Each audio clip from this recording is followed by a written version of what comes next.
Let's get to the money. Let's get to the Money. Let's get to the Money. Let's get to the motherfucking money. Fuck the bookies, fuck the bookies. FTB screaming fuck the bookies, fuck the bookies, fuck the bookies, fuck the bookies, fuck the bookies, fuck the bookies, fuck the bookies. FTB screaming fuck the bookies, fuck the bookies, fuck the bookies. Middle finger in your ass, screaming fuck the bookies. Woke up in the morning, grab my little black book. Yesterday can eat a dick, cause we lost by the hook. Can't win them all, so you never see me get shook. Today's a new day, the bookmakers getting cooked. When I spot a dirty K, the full units getting played. Always find the value, I would never be afraid. Scary money don't win, but I'm not going all in unless I see a bet I love, then I put my balls on a bookie's chin. Let it all soak in, doubling my bread, winning money with my friends. If you got the itch and you wanna go big, follow Sharpie bets and you gon' really fucking win. This is not financial advice, it's entertainment. But if I find the right price, believe I'm parlaying it. You can see my spreadsheet, I'm winning, not just saying it. Profit in the green every week, I'm never negative. I can bet an ace or a shitty all picture. Pick the right spots cause I'm the K-pop whisperer. Shut up when I speak until you finally get the picture. I'm the best in the world, tell me you getting richer. Fuck the bookies, fuck the bookies. FTB screaming fuck the bookies, fuck the bookies, fuck the bookies, fuck the bookies, fuck the bookies, fuck the bookies, fuck the bookies. FTB screaming fuck the bookies, fuck the bookies, fuck the bookies. Middle finger in your ass screaming fuck the bookies. Let's get to the motherfucking money. Let's get to the motherfucking monies. Welcome, guys, to the best MLB prop show on God's green earth. I'm your host, Sharpie's Bets, and it's Tuesday. And you know what that means. It's time to eat some steak with ribeyes with Mike. As you already know, this show ain't sponsored by no one. We're doing this out of our own generosity, so I do appreciate those that have found their way over to this channel. This show is Tuesday, Wednesday, and Friday, 3 p.m. Eastern, 12 Pacific. On the show, we will talk the opening lines of pitching props as well as the closing K prop line 30 minutes prior to the show going live. So do me a favor, if you like what you hear, and smash that like button. If you're new to this channel, please hit that subscribe button as well.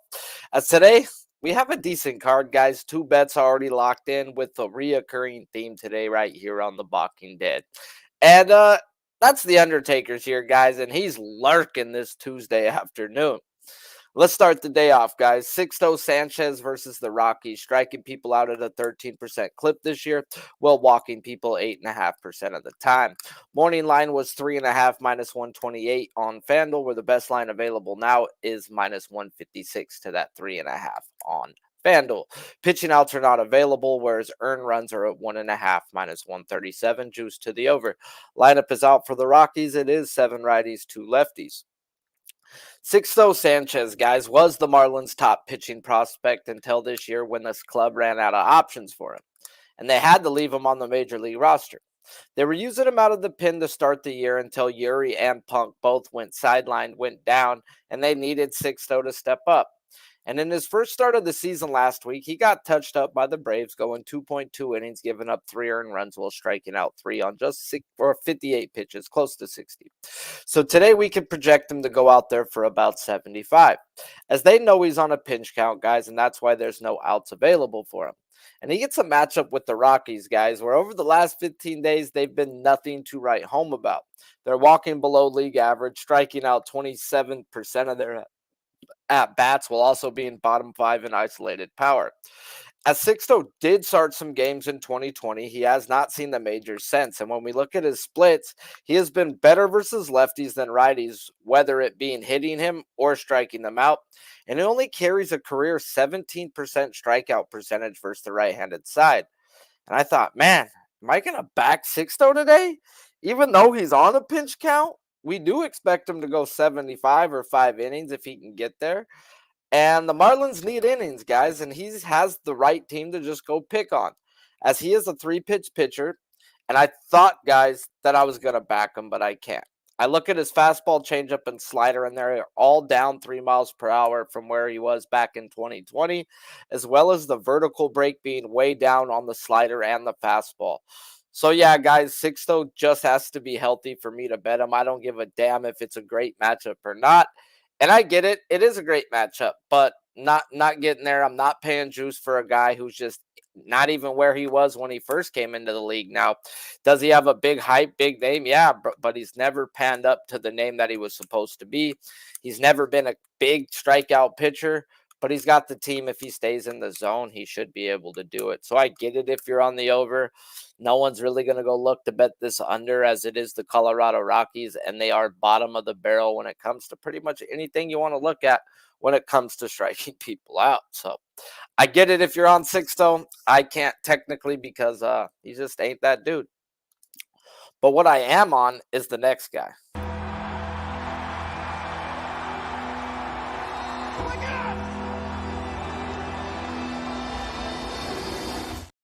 And we right back on it, guys. Jose Barrios versus the Royals, striking people out at a 19.5% clip, while walking people 8.5% of the year. Morning line was 4.5 minus 150 to the over on DraftKings. Now that 4.5 is minus 160 on MGM, or you can get a 5.5 at plus 120 on FanDuel. Pitching outs is at 17.5 minus 165 juice to the over, whereas earned runs were at 2.5 minus 120 each way. Projected lineup is 5 lefties and 4 righties for the Royals. Jose Barrios, guys, fucking owes me. Just playing, guys. This man has been nothing but good to me and my family, as this year I have bet his overs, I've bet his unders, I've bet his outs, and I've been right every freaking damn time. And I was on his under last week versus these same old Royals, guys, and he had 1 strikeout through 5 innings of rain-soaked ball, and they called the game at 5. And we don't get no money, guys, because if the game don't go 8.5 innings, they freaking skeet and get away with it. So we're right back on it, guys. It's a back-to-back, and I've come accustomed to betting overs my whole career, guys, and I've learned the rules don't go with overs as they do with unders. And what I'm getting at is usually when I'm betting an over, if a guy goes high the first time, I can look to go low. If the guy goes low the first time, I can look to go high. He just went low. He's a normal guy. I'd go look to go, oh, well, now I can go look to bet him high, right? Yeah, no, guys. We have a key when it comes to betting Jose Barrios.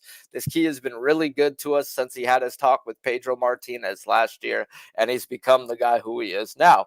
And he is an elite pitcher in the game, except he doesn't strike out people with elite chase contact, guys, and that's what I use when it comes down to it. Last week when we got the lineup versus these guys, we had 9 guys who are considered elite. There's only 9 guys in the lineup. We had 9 guys in the lineup who are considered elite at chase contact, where at least last year we had 6 guys if you wanted to look at last year's numbers. So no matter which way you looked at it, we were getting 2/3 of the lineup to damn near the whole lineup at what Jose Barrios doesn't want to see when he's looking to strike people out, guys. And the one guy where he's had good success at, Salvador Perez, I told Spin Doc, bro, I learned it versus Gosman when I bet against the Royals then, guys. I listen, and yeah, this guy isn't the same old Perez, guys. He came into the year saying, you're not going to freaking get me to chase. I'm not going to swing at everything. I will take my walks. And what does he do to Jose Barrios his first at bat? He clobbers him for a 2-run home run, guys. So got to start looking at Perez as we get into this next segment, guys, because hitting props are legit, and this guy is taking hitting serious this year. He's not just freaking chasing out the zone. If you look at his analytics, you are going to shit your bricks, because Salvi Perez is not looking to be just a doormat anymore, guys. So definitely had to get in, guys. I'm getting anywhere from 6 to 9 guys, depending on how you want to look at their numbers, if you want to look at them this year, or if you want to go back to last year and compare them, guys. And that's his kryptonite. Guys who make contact when they chase, that is exactly what these Royals are. As if we look at Jose Barrios, he's only played 2 teams this year who are elite at making contact when they chase. He played the Houston Astros. He pitched a beautiful game. We were on his outs, but he only had 3 strikeouts. He pitched a decent game versus the Royals before the rain, and he pitched in the rain the whole time. He had 1 strikeout in 5 innings. He should have had none. That 1 strikeout was to the first batter, Miguel Garcia, guys, and it was a strike 2 call. He didn't like it. He was pissed off, so Barrios knew he was going to swing at the next pitch. It's baseball. He threw something nowhere near the zone, and because Miguel was pissed off about the pitch before, he swung.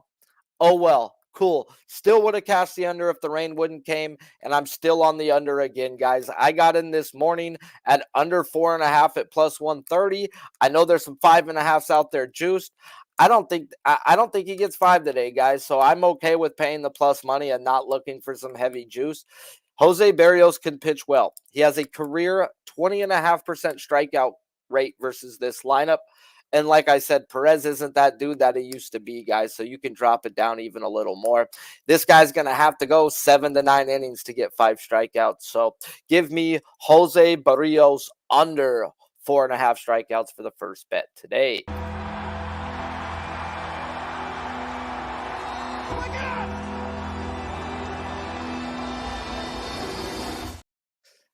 But now, as I digress, as our boy Billy Briz would say, we're going to get into some hitting props, guys. I know a lot of you guys coming over here to hear our boy. So without further ado, let's talk us a little bit of stakes. Megalodon, the size of really 2 school buses. Are they extinct? Are they extinct? That's the big question. What's the new evidence now? A satellite photo near Sao Paulo. When you compare them next to the first photo, I'd say that's a 70-foot shark. What up, Sharpie? I actually have my internet hardwired, so I won't fuck with your shit when I talk now this time. Nice. I not that long ago, but my last laptop purchase, I was looking at some options and I said, I don't need to have an Ethernet port. What the hell? I got Wi-Fi. Yeah, right. I had to go out there and buy one of them adapters, man. The hardwire is the way to go when we're live streaming.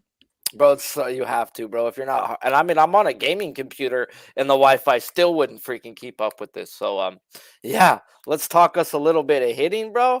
I know you already sent me who you're on. I'm gonna let you roll, and if I got 2 cents to say about a guy, I'll say it. But I'm wondering what low you're on. Are you on Texas Rangers or Tampa Bay? Well, you know I'm going Texas Rangers, baby. We got to exploit that matchup. Let's get after it. Shout out to all them guys and girls up in the chat.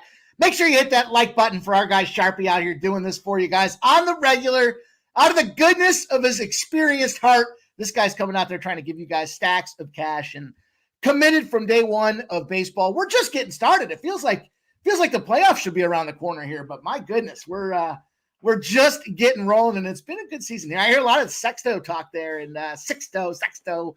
I don't care how many toes he's got out there. I think I'm going to beat up on them boys today, but we will get to that later.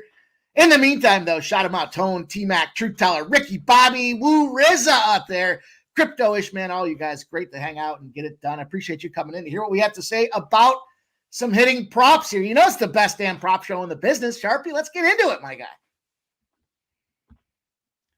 Let's go ahead. Do you? Let's go.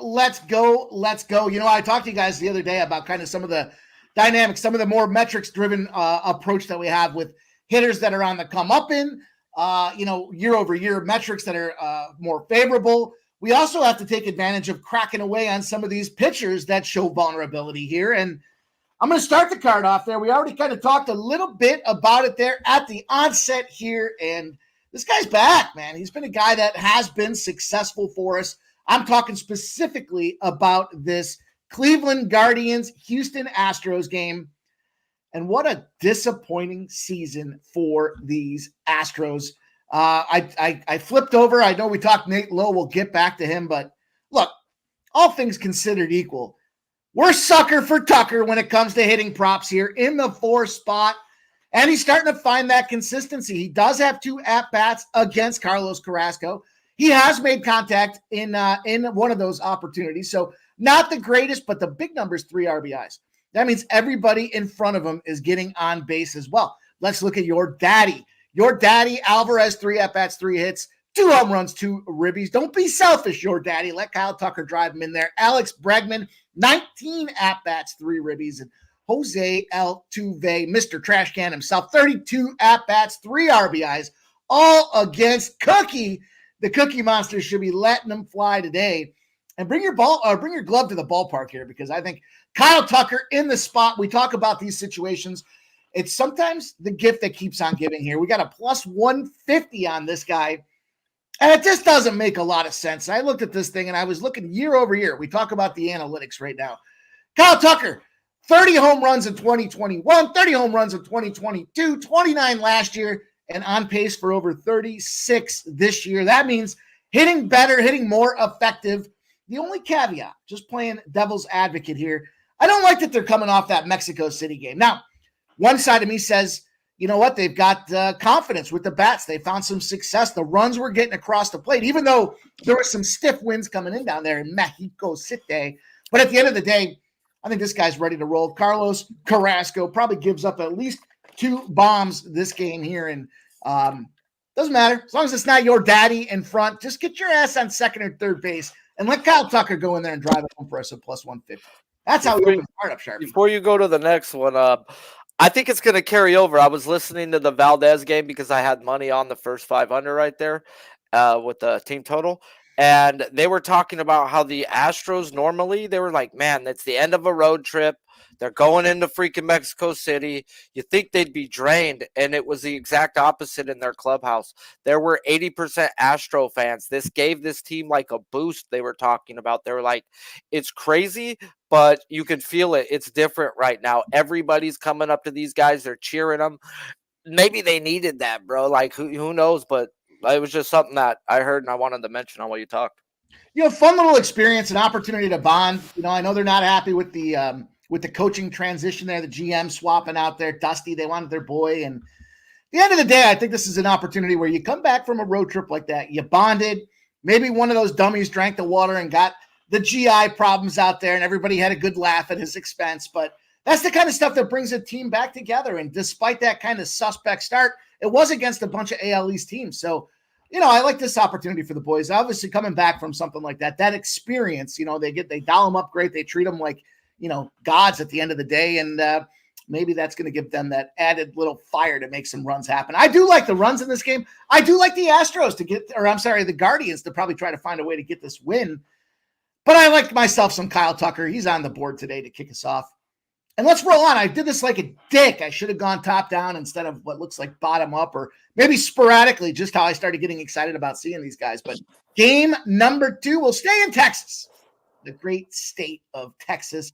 The Nationals taking on to the road with a nice little streak themselves coming in here, taking down them Marlins. No problem out there. Even down 7-0, came back and gutted them like a fish. You got the Texas Rangers on the other side, and you know, you talk about it at the top of the show. Which low do we go? It's Nathaniel Lowe out there.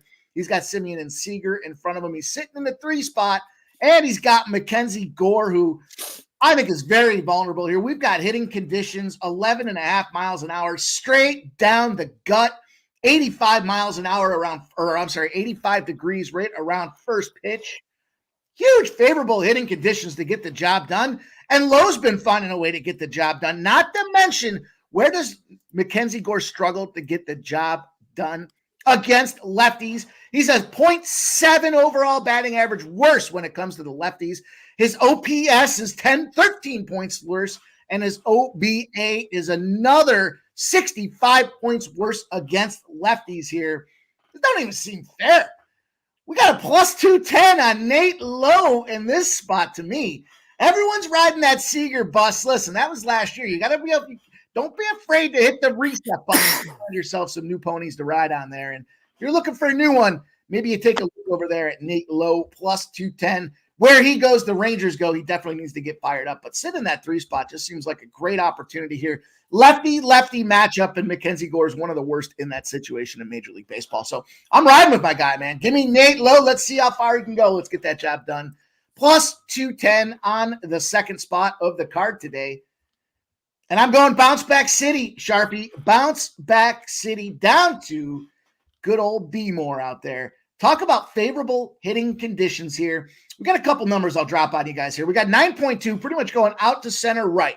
Out to center right. It's ranked as the 8th best or most favorable hitting conditions today. We have a total that's been pegged around 9.5. Now, all you suckers that went in there on that over yesterday, sorry, I'm not sorry. I got a show where I talked about that under, and it was a 2-0 finish. But that being said, let's talk about today and how we can bounce back. In a bounce back spot, 88 degrees at first pitch, favorable conditions for this AL East showdown. And again, another situation with a little lefty-righty mismatch opportunity out there. I got to go back to him. You know, he's done me dirty a couple of times that I've been looking at this guy, but it seems like the next day he always finds a way. And it's Juan Soto for me here. I got to roll with this guy. Volpe, home run machine out there, getting on base. Seems secondary to him just knocking the ball a yard out there. But against Dean Kramer, Kramer's not a big walk guy. Kramer seems to be more of the home run guy. He's still pegged at around 1.6 projected home runs in this game. You look at the situation overall, we got the bounce back that I kind of teased you guys with there. After and under, you got the better home team. The over has gone 69-27. That's not just an arbitrary, I think this team's better than that team. That's just strictly record driven. And, we've got the teams that are overall better production, better offense. All the metrics show when this team's in a better spot. They're going to bounce back at 69-27. Also, after a team gets shut out, very rarely do we see that happen again. 70-24 to the over as well. Set the table to tell you guys the wind's blowing out. It's going to be an unseasonably warm day down there in Baltimore.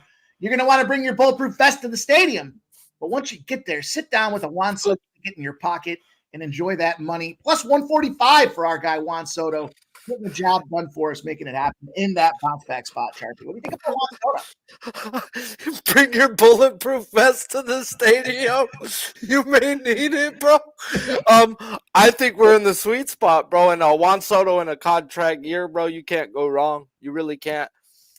You know it, my guy. Let's bring her home, and we're gonna go on down to this Angels and Phillies game. And wouldn't it be right I didn't talk about Philly's favorite son? It's Bryce Harper, Mr. Playoff, gets it done.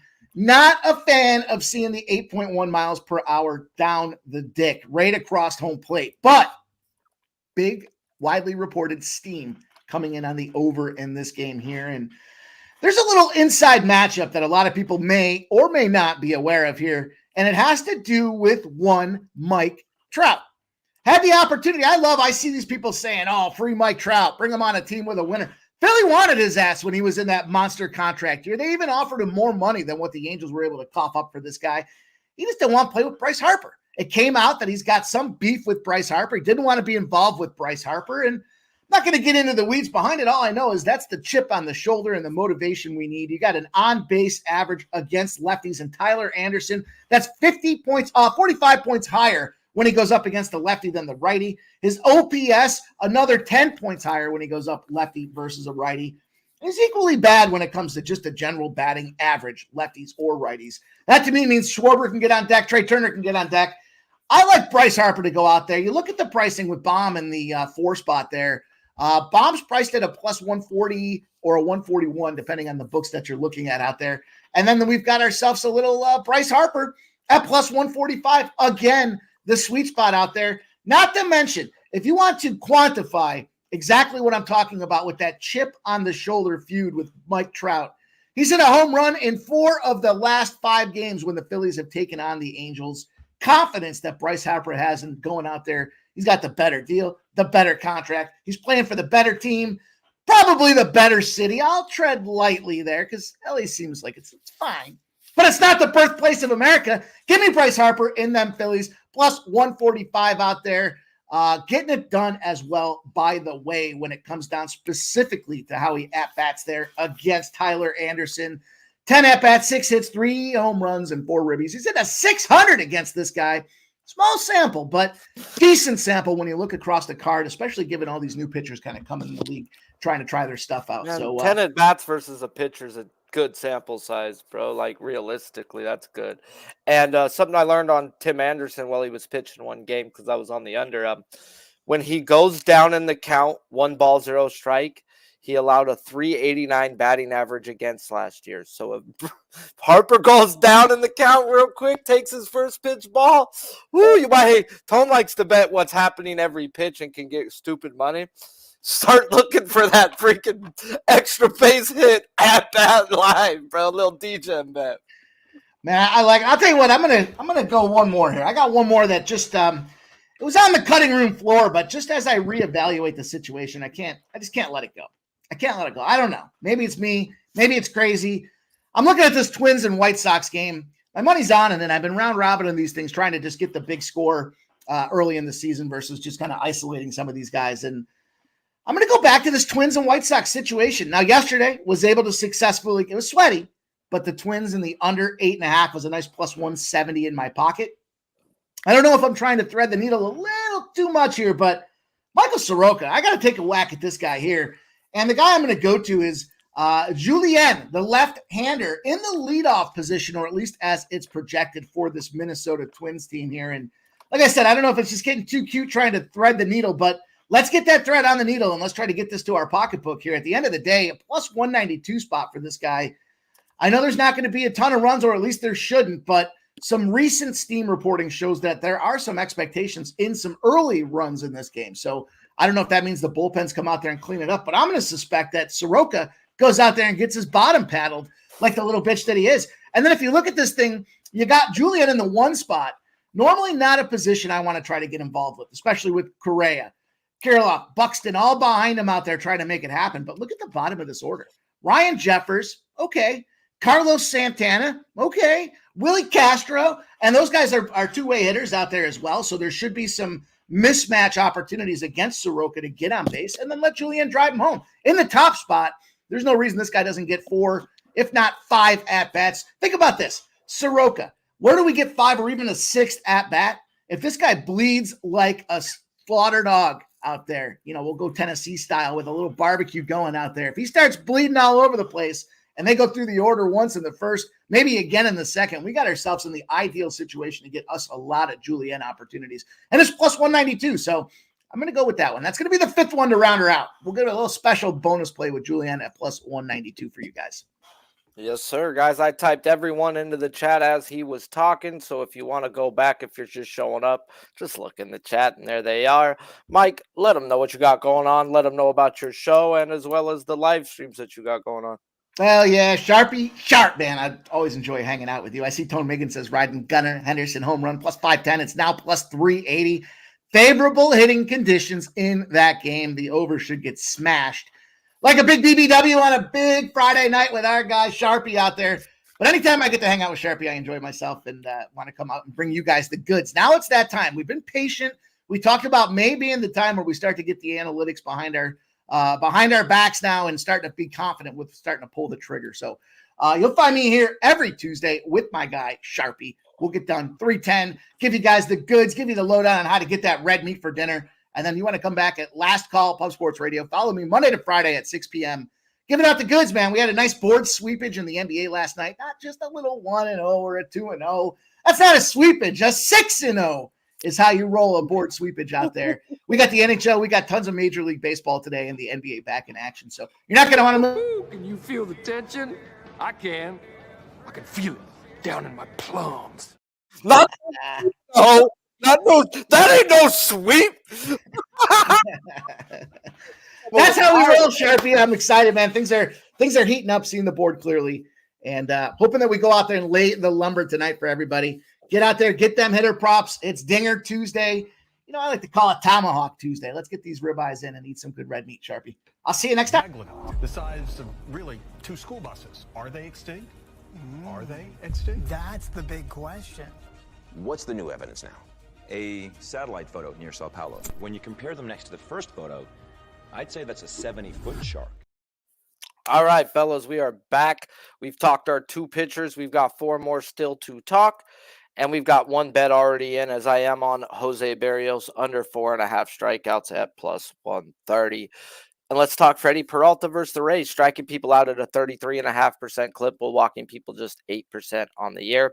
Morning line was 6.5, minus 138 on FanDuel. The best line available now is 7.5 at plus 120 on DraftKings. His pitching outs is 17.5, minus 125 juice to the over. Earn runs minus 1.5, minus 140 juice to the over as well. Projected lineup is 7 righties and 2 lefties. Freddie Peralta gets the Rays, guys, who over the last 15 days, they just haven't been that great as they're walking below league average, striking out 24% of their at-bats while being bottom 12 in isolated power. as the only guy I'd look to go bet the over on versus the Rays in that time span is Jack Flaherty, who hit his over, and he had 6 and 5 innings of work. Granted, Maeda had 5 and 5, but just he ain't looked the part this year. So I didn't even really want to throw in his name, but it's at least a name that some of you guys know. So what I'm getting at, guys, is they have these crappy ass numbers versus middle of the pack to bottom of the rotation type of guys, and that's not Freddie P, as he's now back from injury for his second season in a row with no injuries, and he now has his highest whiff percentage to date so far of any season, as well as his best chase contact he's ever put up. He's looking like that dude, guys, and when I go check out past history, there isn't much, but there is 3 guys who have at least 5 at-bats, and there are 3 of the top 5 in that lineup, and they've only struck out 2 of 17 plate appearances versus Peralta. So I go run this projected lineup, and I went deep on it, as Diaz and Arozarena are in the 1 and 2 hole and have struck out just 1 of their 10 at-bats. And I see what they're good at, and they don't chase. And when they do chase, they make contact. They're elite at both. So I go put out and see who else in this lineup have the same type of numbers as a Diaz and a Arozarena. And we got none. There's 0 in there, guys. Now, when I dig through the lineup even deeper, though, we do still only have, there's 6 guys who chase, but yet only 4 guys who are bad at making contact when they chase. So I go see how was Freddie Peralta last year when he faced a team who was elite at making contact when they chase. And it was hit and miss, guys. He was only 3 and 4 to the over 6.5 where he opened. And at 7.5, he was now 1 and 6 to now where he's at today, guys. So the way the lineup's built, the top 2, the 4-5 hole, and the 6 hole are all going to be guys that are technically elite at making contact when they chase. Freddie Peralta has struggled versus that over the years, but the Rays are also not in the best prime either. So I get it if you're on the over. Me personally, I'm not looking to run an over when I've got 5 of the 6 guys who are elite at making contact when they chase with Freddie Peralta. Now, here's a guy I'm surprised if not everybody and their mom's already bet the under, and it's probably one of the easy bets on the board. Just Sharpie stays off sometimes, and he gets kicked in the nuts for staying off too. Hunter Brown versus the Guardians. He's striking people out at a whopping 18.5%, where his walk rate is almost as high as his strikeout rate, and that's 13%. Morning line was 4.5 plus 125 on MGM, and now it's at a plus 130 on FanDuel for that 4.5. Pitching outs are not available, whereas earned runs are at 2.5 minus 147 juice to the under. Projected lineup is 8 lefties and 1 righty. I used to enjoy betting me some overs with Hunter Brown. Don't get me wrong, guys. I still been betting overs, just not on his props. Let me talk to you. As 2 weeks ago on this show, I stayed off fading Brown, guys, because he was at home. Yet told you when I have the shot to fade him on the road, I'm going to. And it worked out as we cashed the over first 5 in the Astros and Nationals game because Hunter Brown sucks. And he wanted to go give up his booty cheeks again. That's just the way he's been. And at first glance, guys, I woke up and was like, man, I'm going to have 2 unders, as I did bet another under already, guys. Then I see Brown was at home and was like, Now, if you're new to this show, guys, I talk Houston and Philly having the most soaked infields in the game. And that's where you want to back ground ball pitchers because the wet ground slows the ball down enough for the pros to get it. And it makes an easy play for him, guys, which should have been a shot through the infield. And that's what Hunter Brown is good at, guys. He's a great ground ball pitcher. And when we look at what he's put together a good game this year, it's been at home. He went 6 innings, 2 earned runs with 3 strikeouts versus the Braves, 4 innings, no earned runs with 5 strikeouts versus the Yankees. We're giving up nothing less than 3 earned runs on the road, guys. Well, as the worst inning ever recorded in the history of baseball since the 1900s, guys. Gave up 9 runs on 11 hits and didn't finish the inning versus the Royals this year. And when I look at the Guardians' numbers over the last 15 days, they're the Guardians of the past and the Guardians of now, guys. They're not striking out. They're not walking, guys. But they're also not really hitting the ball at all, guys. At all. Bottom 5 OP and isolated power, which means you can also project Brown now to go a little bit longer in this game, as He's a ground ball pitcher with a team not hitting in a ground ball soaked infield, guys. It just projects this guy to go anywhere from 6 to 7 innings today.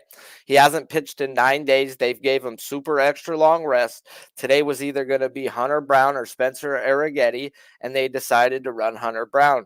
Now, I can't go under on him today, even though that's the only way to bet Hunter Brown, as all of his vertical, all of his horizontal movement on his breaking pitches are horribly down this year, and we just got to look to fade him. But when you're out there 6 to 7 innings, you could end up getting 5 strikeouts on like your last batter or an inning where you just thought the guy wasn't going to be out there now. So the right side's the under. If that's the way you're betting, I get it. But that's how you get backdoored, is by this guy going 6, 7 innings today. And it's because he's a ground ball pitcher. Shout out to the chat, guys. Do me a favor, if you haven't, smash that like button. If you're new to this channel, please hit the subscribe button as well. Now we get into the next guy that we got a little bit of money in.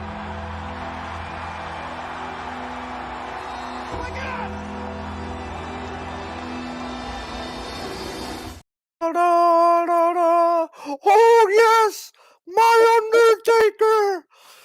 Luis Castillo gets his shot at the Braves, guys, striking people out at a 29% clip while walking people just 5% of the time. Morning line was 6.5, minus 122 on FanDuel, where the best line available is minus 125 on MGM. Pitching outs is at 17.5, minus 156 juice to the over, where the projected lineup is 5 righties and 4 lefties.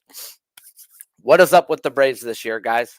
As they're starting to look like the Braves from 2020 to 2022, guys, and not the team we ran into last season. What I mean by that, guys, is they used to just swing for all power, and that means you're going to strike out when that happens. And hence the reason why I ran Miller last night versus them, and the dude ended with a 10-pack. We have 7 guys in this projected lineup who are considered bad when it comes to whiffing at a fastball. That's not making contact. That's not fouling off. It's straight missing at a fastball, with 5 guys in that projected lineup who struggle versus a slider, which is Miller and Castillo's out pitch. So this is actually, by the projected lineup, seems to be a decent matchup for Castillo. As when we look at the Braves' numbers over the last 15 days versus right-handed pitchers, they're striking out near 26% of their at-bats. They're bottom 10 in isolated power. And I'm going to tell you, their numbers are actually worse than what they are saying. It's the only guys I'd bet on in that time span was Tanner Bybee, who had himself 9. Nathan Eovaldi, who had himself 6. And Bryce Miller, who had himself 10. That's only a third of their at-bats, and their numbers are pretty much still trash. And if I was on any other day, guys, I'd actually be looking to bet this guy's over with Castillo. But I've got rules, and when a guy goes out from the same side of the bump as you and has a career night the night before, I just got to let it go and let it be, guys. As, yeah, Castillo can hit the over if you want to look at how the Braves have been playing. But they are a professional team, and more often than not, guys, they change their approach the next day after a massacre like last night. And with both Miller and Castillo's 2 main pitches being a fastball and slider, it's an easier stay off for the over for me, guys. As they don't want to get their pants pulled down in front of 40,000 fans 2 nights in a row. And then I look at the past history. And I already couldn't go over if I wanted to because my role. And now I want the under. As I was like, at first, before I bet it, I wrote, give me this lineup who just punched out 10 times, and I want to back them, guys. It's like I said, they're pros, and they're not trying to hear how they struck out 20 times in 2 days. And that's not why I'm on the under. Now, that's a bonus. It's the past history, guys. As in 96 at-bats, they have a combined strikeout percentage of 15%. And I had to get in now, guys, as I'm on the under 6.5 at plus 104. As even if they put in an extra guy or 2, they are going to run their core 6 guys. And the one they may sit out of these 96 at bats would be Arnaud, the catcher, and catchers get days off. But the first 6 in this lineup have a less than 15% if you want to take out D'Arnaud's lineup. strikeout percentage versus Castillo in his career. Take that in the fact with they just got smackled last night and slayed. Give me the under 6.5 strikeouts for Luis Castillo today. And then we're looking at an over. And if you give me this lineup, I believe it's ladderable personally. And I will tweet this one out if I pull the trigger, as I already am on Jose Barrios under 4.5 strikeouts at plus 130. And I'm also on Luis Castillo under 6.5 strikeouts at plus 104. Mitch Keller at the A, striking people out at a 20.5% clip while walking people 8.5% of the time. Morning line was 6.5, even money on FanDuel, where the best line available is at minus 104 to that 6.5, still on FanDuel. Pitching outs are at a 17.5, minus 160 juice to the over, where the earn runs are at a 2.5, minus 143 juice to the under. Projected lineup is 5 righties and 4 lefties. We end the day, guys, in a spot where can they just please give me this lineup? Now, we need to look for a ladder, guys, if they do. As we get the A's who, yes, over the last 15 days versus right-handed pitchers are walking and hitting the ball with a decent isolated power, yet they're striking out 28% of their at-bats. And we look at who I would bet on and who they seen. They seen Tristan McKenzie. He had himself 6 and 5 innings of work. Tanner Bybee had 8 and 5.2 innings of work. And Corbin Burns had 6 and 6. And those are the guys I look to bet, and they still have a 28% strikeout rate in 15 days. That's only 3 of the guys that they've seen, guys. So, yeah, is what I'm getting at. Well, we also look, guys, we get the A's tax if we want to bet against A's, which means the books know people ain't going to go bet an under. So they're either going to juice up a K prop or jump them up. As the only other time this man has been a 6.5 this year was to a Red Sox team who was not striking out, who was striking out like the A's were coming into them. Yet that day, guys, he ended up with 5 and didn't come nowhere close to his K prop. But I didn't run him that day, as when I ran the lineup, the key wasn't in that lineup, as only 5 of the 9 batters were whiffing, and I like to look for 2/3. And if you look at Boston, if you can get the right lineup, you can get the majority whiffing. So no harm, no foul. It's not a play I went under or over with, and it is what it is. Now, when I run this projected lineup, guys, we want lefties, as yes, he does have a 3% strikeout rate better in his career versus the left-handed than right-handed side. But versus the right-handed side, it doesn't fall off a major cliff, guys. It's still 24% of the time. What this guy needs is whiff. This guy throws a nasty 2-seamer and a nasty 4-seamer with high velo and nasty movement. So give me the 7 guys that are projected out of the 9 with whiff, and we're going to look to pull this guy up to 10 today, guys. So even if they only run 5, I will still look to run the over 6.5. But you'll be like, Sharpie, why isn't it? Why are you running it if it's not 2/3 of the lineup? Well, of those, because there is an opportunity if they take the 2 guys off the bench, they can have 4 guys in this lineup. That's the most they can have that do not whiff. Now, out of the 5 that do whiff, 4 of them are lefties, guys. Now, we talked about how he's better striking out lefties, let alone ones who whiff.